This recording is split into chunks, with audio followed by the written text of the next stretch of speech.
So, I don't know if you've ever felt this, but there are moments when the world just feels so cruel that you wonder if being kind is it just setting yourself up to get hurt over and over again? Yeah, I've been thinking about this a lot lately, about what it costs to stay soft when everything around you is, hard. And I've had so many reasons to close down, to build those walls and yeah. I've buried people who meant everything to me, sat at bedsides holding hands that were getting cold. And there's this moment where you're just like, what's the point? What's the point of loving this much if it just ends in this kind of pain? And then there's the betrayal stuff, right? People you trusted with your life, they lie to you, use you, take your kindness, and they twist it into something ugly. And after that happens a few times, part of you starts thinking, maybe everyone else has it right. Maybe being hard is just smarter. I remember there was this day I was driving and someone cut me off, almost hit me. And they had the nerve to flip me off like it was my fault. And I felt this rage, this voice in my head saying, see, this is what people are like. Why are you even trying to be good to them? And for a second, I wanted to be that guy, the guy who matches that energy, who gives it back twice as hard, because it would have felt so much easier, right? But then I don't know, I realized something, and maybe I'm totally wrong about this. I could be completely off base here, but I realized that that's exactly what the world wants from me. It wants my anger. It wants me cruel, because when I'm cruel, I'm just feeding the machine that's grinding everybody down. And I thought, whoa, what if the most punk rock thing I could do, what if the most rebellious thing is to refuse to give them what they want? What if, and this might sound crazy, but what if my tenderness is actually rebellion? I know how that sounds. Tenderness as rebellion. But think about it for a second. In a world that profits from your anger, that feeds on your cruelty, that wants you hard and closed, staying soft becomes this act of defiance. Every time someone's cruel to you and you respond with kindness, you're not being weak, man. You're refusing to let them win. You're saying, no, I won't become what you're trying to make me become. And look, I'm not saying it doesn't hurt. It hurts like hell. When you keep your heart open, people are going to break it. When you stay vulnerable, you're going to get wounded, but maybe that's where the real strength lives, Not in being untouchable, but in being willing to be touched, to be hurt, and choosing gentleness anyway. Because here's what I've noticed, and maybe you've noticed this too, in a world full of people performing toughness, someone who's genuinely gentle become magnetic. They become this beacon of what's possible when you refuse to let cruelty corrupt the best part of who you are. Your kindness isn't naive. It's not weakness. It's the bravest choice you can make. It's you saying, I've seen your worst, and I'm still choosing to give my best. That's what I call tender rebellion. And maybe that's the most radical thing any of us can do in this world. So here's something I've learned about cruel people. And this took me way too long to figure out. They're usually drowning. And understanding that, that changes everything about how you respond. Think about it for a second. When was the last time you were genuinely cruel to someone? Not just frustrated or impatient, but actually cruel. I'm betting it was when you were in some kind of pain yourself, right? When you were hurting so bad that you wanted someone else to hurt too. We do this thing, We think cruelty comes from some evil place. Like people wake up in the morning and think, how can I be awful today? But most of the time, it's just pain looking for a way out. And unfortunately, other people become the nearest exit. I started noticing this pattern. That person who's screaming at the barista because their order is wrong, they're probably not really mad about the coffee. That driver who's cutting people off and honking like crazy, there's probably something else going on. That friend who suddenly turns vicious when you're vulnerable with them, there's usually some wound in there that got triggered. And I know this might sound like I'm making excuses for people, but I'm not. I'm really not. Look, I'm not saying be a doormat. God knows I've tried that approach. Doesn't work. You just end up getting trampled and nobody benefits from that. But when I started seeing cruelty as pain in disguise, it became harder to take it personally, because it's not really about you, It's about whatever's eating them alive inside. I call it the suffering commons. Like we're all connected by this shared experience of pain. Everyone you meet is fighting a battle you know nothing about. Everyone's carrying something heavy. And sometimes that weight makes people do ugly things. That person being awful to you, there's probably a hurt kid in there somewhere. Some disappointment, some betrayal, some loss that never got processed, some wound that just keeps getting reopened. It's like archaeology, you know? Sometimes kindness is archaeological work. You're digging for the good person who's buried under all that pain. You're looking for the human being underneath the defense mechanisms and the walls and the scar tissue. And whoa, this doesn't mean you have to fix them. It doesn't mean you have to take on their pain or solve their problems. You can understand someone's drowning without jumping in to save them and drowning yourself. That's crucial to understand. But when you can see their cruelty as their pain, when you can recognize that their anger is usually their hurt in disguise, it changes how you respond. Instead of matching their energy, instead of escalating the whole thing, you can stay soft, not weak, but soft. Because here's what I've noticed. When someone's being cruel and you respond with cruelty, you're just confirming what they already believe about the world. You're proving their point that people are awful, that trust is stupid, that you have to be hard to survive. But when someone's being cruel and you respond with gentleness, man, it confuses the hell out of them.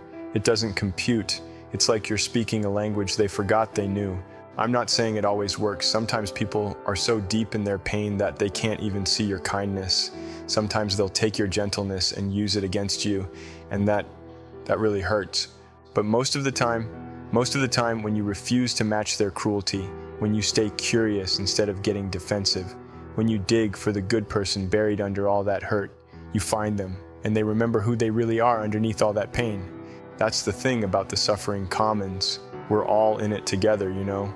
We're all just trying to get through this thing called life without getting too broken. And when you recognize that, when you really understand that their cruelty is just their way of bleeding, it becomes harder to hate them for it.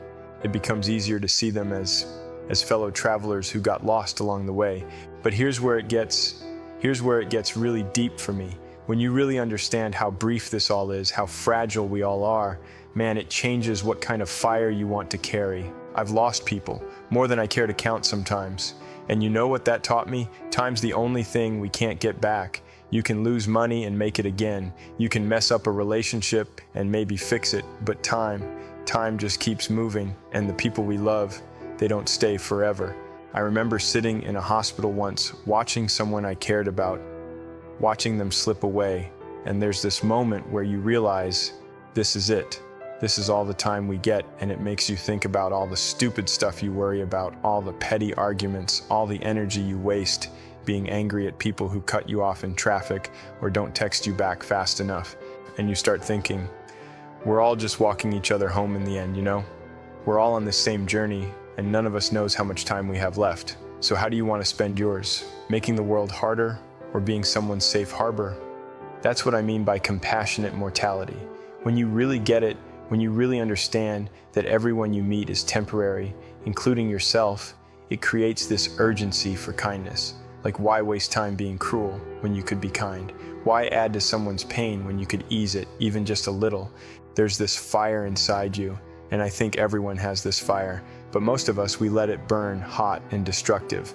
We use it to lash out, to hurt people, to prove points, to win arguments. But what if that same fire could warm people instead of burning them? I call it the gentle fire. It's that same energy, that same passion, but directed toward helping instead of hurting, toward healing instead of harming. Like, think about the people who've made the biggest impact on your life. I'm betting they weren't the ones who were the loudest or the most aggressive. They were probably the ones who had this warmth about them, this presence that made you feel safer, more human, more possible. That's the gentle fire. It's strength that doesn't need to dominate. It's power that doesn't need to control. It's intensity that lifts people up instead of tearing them down. And when you combine that with mortality awareness, whoa, it changes everything, because you start seeing everyone as fellow mortals, fellow travelers who are also scared, also fragile, also trying to figure it out before their time runs out. That person who's being difficult, they're also going to die someday. That stranger who seems so different from you, they're also trying to make it through another day without falling apart. That friend who disappointed you, they're also carrying wounds and fears and regrets. We're all in the same boat, man. We're all temporary visitors in each other's lives. And when you really get that, when you feel it in your bones, it becomes harder to waste time on cruelty. I started asking myself this question: in a world full of storms, do I want to be another storm, or do I want to be harbor? Do I want to add to the chaos, or do I want to be the place where people can rest for a moment? Because here's what I've noticed, and maybe you've noticed this too. When you're going through something really hard, the people you remember aren't the ones who had all the answers. They're the ones who made you feel less alone, the ones who offered their warmth without asking for anything in return. That's the gentle fire in action. It's not about being perfect or having it all figured out. It's about being present with people in their pain. It's about offering your warmth to someone who's cold, your strength to someone who's tired, your hope to someone who's lost theirs. And the beautiful thing about this kind of fire, the more you share it, the stronger it gets. Unlike destructive fire that consumes everything, the gentle fire grows when you give it away. Every time you use your warmth to help someone else, you don't lose heat, you create more. But it starts with that awareness, that deep, bone-deep understanding that this is all temporary, that we're all fragile, that we're all scared, that we're all trying to love and be loved before our time runs out. And when you carry that awareness, when you let that fuel your gentle fire, you become something precious in this world. You become a reminder of what's possible when someone chooses to be warm instead of cold, soft instead of hard, present instead of absent. You become someone's safe harbor in the storm. So here's where it gets really paradoxical for me. The strongest people I know are the ones who stayed soft. They're warriors precisely because they kept their hearts open. I know that sounds backwards, right? When you think of a warrior, you think of armor, walls, someone who's untouchable. But I've been thinking about this a lot, and I think we got it all wrong. There have been so many times when I wanted to close my heart, build walls, get hard, just shut down and say, you know what? Screw this. I'm done being vulnerable. I'm done getting hurt. It would have been easier, so much easier, safer. You can't get betrayed if you don't trust anyone. You can't get your heart broken if you don't let anyone in. You can't be disappointed if you don't expect anything good from people. But I realized, sitting with that feeling, sitting with that temptation, that's not who I wanted to become. That's not the person I wanted to be in the world. Because here's what I figured out. And maybe this is wrong, but this is what I've experienced. When you close your heart to protect yourself from pain, you also close it to everything beautiful. You become invulnerable, but you also become unreachable, even to yourself. And that's not strength, that's just fear wearing armor. Real strength, real warrior strength, is keeping your heart open, even when it's dangerous. It's choosing to stay soft, even when staying soft means you might get hurt again. It's saying, I know the risks, and I'm going to love anyway. That's what I call the vulnerable warrior. Someone who's strong enough to be tender, someone who's brave enough to stay open, someone who understands that your heart is both your greatest weapon and your greatest vulnerability. And the thing about being a vulnerable warrior, it's a daily choice. Every single day you wake up and you decide, am I going to stay open today, or am I going to close down? Am I going to lead with my heart, or am I going to hide behind my defenses? Like just yesterday, someone said something to me that really stung. And for a moment, I felt that familiar impulse to just shut down, to build a wall around that hurt so it couldn't happen again. But then I thought, wait, is this who I want to be? Is this the energy I want to bring into the world? And I consciously chose to stay open, to let that hurt move through me instead of hardening around it. Because here's what I've learned about being a vulnerable warrior. The goal isn't to never get hurt. That's impossible. The goal is to not let the hurt make you cruel, to not let the pain close your heart, to not let someone else's inability to love properly turn you into someone who can't love properly either. A true warrior protects, doesn't destroy, and sometimes what you're protecting is your own capacity for tenderness. Sometimes the most courageous thing you can do is refuse to let the world make you hard. And when you stay soft in a hard world, when you choose vulnerability, even when it's risky, something interesting happens. People are drawn to that, not because you're weak, but because you're real. Because in a world full of people performing strength, genuine openness becomes magnetic. It's like, remember that gentle fire we talked about? The vulnerable warrior is someone who's learned to use that fire not to burn people, but to warm them. Not to destroy, but to illuminate. Not to conquer, but to heal. And you can do this. You can be a vulnerable warrior even in hostile environments. You can stay gentle with difficult people while still maintaining your boundaries. You can respond to betrayal without becoming bitter. You can lead with your heart even when everyone else is leading with their ego. It's about understanding that vulnerability isn't weakness. It's courage in its purest form. It's saying, I could protect myself by closing down, but I choose to stay open because that's how light gets in. That's how love gets in. That's how healing happens.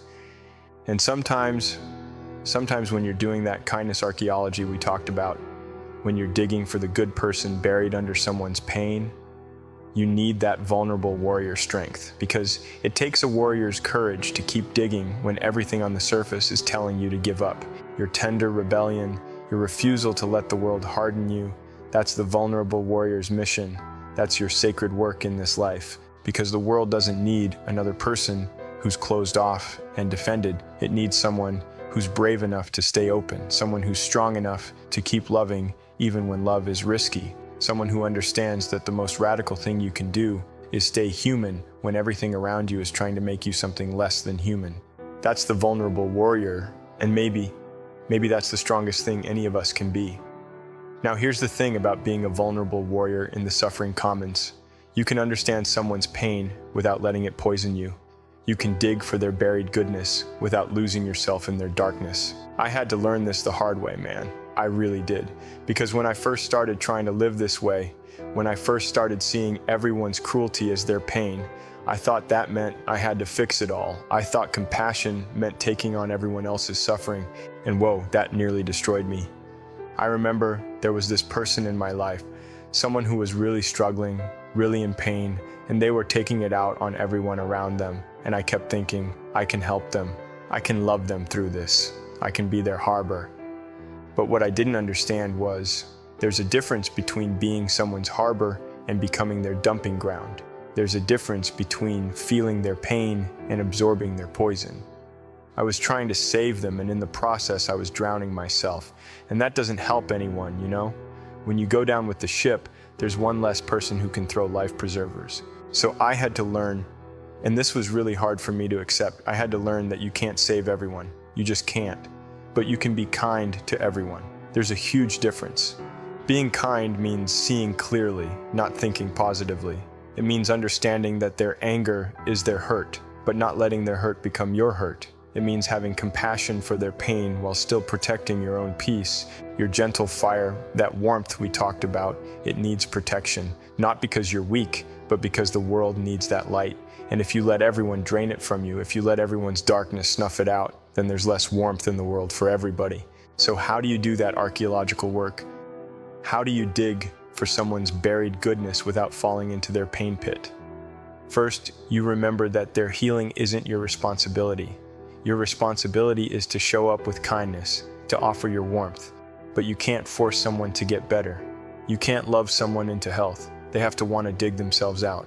Second, you set what I call compassionate boundaries. You can say, I see that you're hurting and I care about you, but I won't let you treat me badly because of your pain. You can have empathy for their struggle while still demanding basic respect. And third, and this took me way too long to figure out, you remember that compassion isn't about enabling someone's destructive behavior. Sometimes the kindest thing you can do is walk away. Sometimes your tender rebellion means refusing to participate in someone's chaos. I've had to do this. I've had to look at someone I cared about and say, I love you, but I can't be around you when you're like this. I hope you find healing, but I can't be the one to heal you. And man, that's hard. That feels like giving up. But it's not giving up. It's understanding your limits. It's being a vulnerable warrior who knows the difference between courage and self-destruction. Because here's what I learned.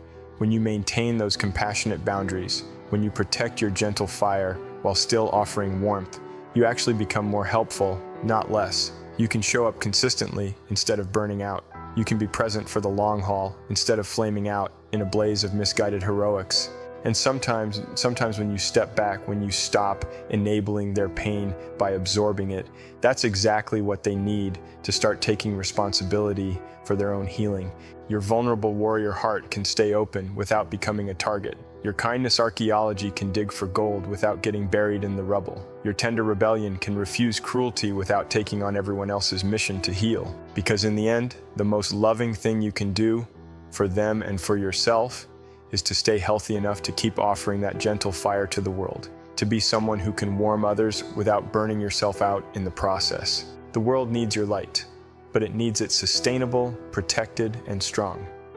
Not martyred, not extinguished, not sacrificed on the altar of someone else's unwillingness to do their own healing work. You can be kind without being consumed. You can be loving without being destroyed. You can be a harbor in the storm without letting the storm take up permanent residence in your heart. So here's what happens when you put it all together. When you combine the warrior's strength with the rebel's tenderness, you become something this world desperately needs. You become someone who understands the suffering commons but doesn't drown in it. Someone who carries that gentle fire but knows how to protect it.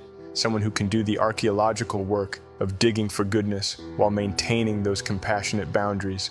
And man, when you start living this way, when tender rebellion becomes your daily practice instead of just an idea, something shifts, not just in you, but in everyone around you. I've noticed this, and maybe you've noticed it too. People are starving for authentic strength that doesn't require cruelty. They're exhausted by all the performed toughness, all the armor, all the walls. And when they meet someone who's genuinely strong and genuinely gentle, it's like they remember something they forgot about what it means to be human. Your tender rebellion gives others permission to stay soft. Your vulnerable warrior heart shows them that strength and sensitivity aren't opposites. They're dance partners. Your gentle fire reminds them that warmth exists in this cold world. Because here's what I've realized. In a world of performed toughness, real gentleness is magnetic. People are drawn to it because it's so rare. It's like finding water in the desert, you know? It's like discovering that there's still someone out there who hasn't given up on the possibility of kindness. And when people see you living this way, when they see you staying soft in a hard world, staying open despite the risks, choosing tenderness as your rebellion, it gives them hope. It shows them what's possible. They start thinking, maybe I don't have to be hard to be strong. Maybe I don't have to be cruel to survive. Maybe there's another way to move through this world. That's the revolutionary impact of this integration. It's not just about you becoming a better person, though that happens. It's about you becoming a beacon for what's possible when someone refuses to let the world corrupt their heart. You stop living in survival mode and start thriving through kindness. You stop being reactive to the world's hostility and start being creative about how to bring more warmth into it. You stop building your identity around what you're defending against and start building it around what you're offering. And I think this might be the highest form of human development. Not becoming invulnerable, but becoming someone who can stay vulnerable and strong at the same time. Not becoming untouchable, but becoming someone whose touch heals rather than harms. When you master this integration, when tender rebellion becomes who you are rather than something you do, you become a force for good in a hostile world. You become living proof that another way is possible. You become someone who warms the room just by walking into it. Someone who makes others feel safer just by being yourself. Someone who reminds people of their own buried goodness just by refusing to bury yours. That's what happens when the vulnerable warrior carries the gentle fire in service of tender rebellion. That's what happens when you choose to be human in the fullest, most courageous sense of the word. You become irreplaceable, not because you're perfect, but because you're real. Not because you have all the answers, but because you're brave enough to keep asking the right questions. You become what the world needs more of. Someone who chose love over fear, warmth over coldness, connection over isolation. Someone who decided that staying human was worth the risk. So here's what I know, and I know this in my bones, you know, in a world that's trying to harden you every single day, staying soft is the bravest thing you can do. Your gentle fire, that warmth we've been talking about, that's your rebellion, that's your strength, that's how you change everything. The world doesn't need another hard person. God knows there are enough of those already. It doesn't need another person walking around with walls up and armor on, adding to the coldness, adding to the cruelty. It needs your tenderness. It needs your vulnerable warrior heart. It needs you to keep digging for the good in people, even when they've buried it so deep that everyone else has given up looking. Because we're all walking each other home in the end. And the only question that really matters, is what kind of companion do you want to be on that journey? Do you want to be the person who makes the path harder or the person who makes it a little easier? Do you want to be someone who adds to the weight people are carrying or someone who helps them carry it? Do you want to be another storm in someone's life or do you want to be their harbor? I'm asking you to join the tender rebellion, to become a vulnerable warrior, to carry that gentle fire forward into a world that desperately needs more warmth and less burning. Make kindness your radical act of defiance. Make gentleness your revolution. Make staying human your greatest achievement. Because in the end, when all the noise dies down and all the performance stops and all the walls come down, what remains is how we treated each other. What remains is whether we chose love or fear, warmth or coldness, connection or isolation. What remains is whether we had the courage to stay soft in a hard world. That's the choice in front of you right now. Not someday, not when you're ready, not when the world gets easier. Right now. Stay soft, stay open, keep that gentle fire burning. The world is counting on you to stay human.